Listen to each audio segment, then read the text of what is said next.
കോഴ വാങ്ങി കൊന്നു, ജീവനൊടുക്കി DCC ട്രഷററും മകനും, പ്രതിക്കൂട്ടിൽ KPCC. കോൺഗ്രസിൻ്റെയൊക്കെ ഒരു പ്രിവിലേജ്. ഈ വാർത്തയിലൊക്കെ എന്തോന്ന് പ്രിവിലേജ് എന്നൊക്കെ ആലോചിക്കാൻ വരട്ടെ. ഇന്നലെ വന്ന വേറൊരു വാർത്ത നമുക്ക് നോക്കാം.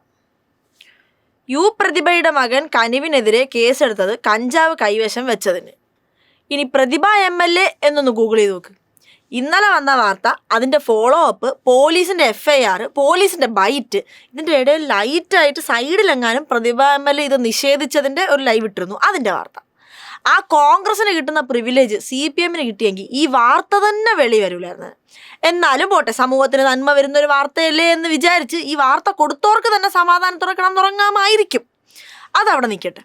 നേരത്തെ പറഞ്ഞ വാർത്തയിലോട്ട് വരാം.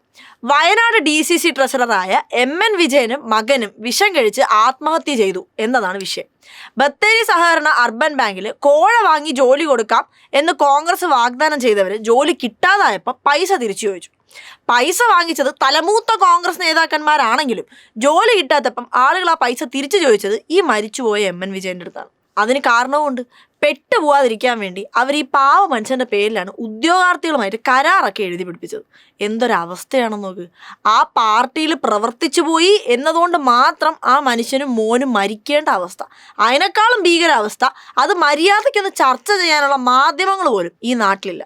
ഇത് പുതിയ കാര്യമൊന്നും അല്ലാത്തത് കൊണ്ടും എല്ലാ കാര്യവും ഇതുപോലെ നിങ്ങളുടെ ശ്രദ്ധയിൽ കൊണ്ടുവന്ന് ഞാൻ പോവുകയാണ് ഗൈസ്. ബൈ.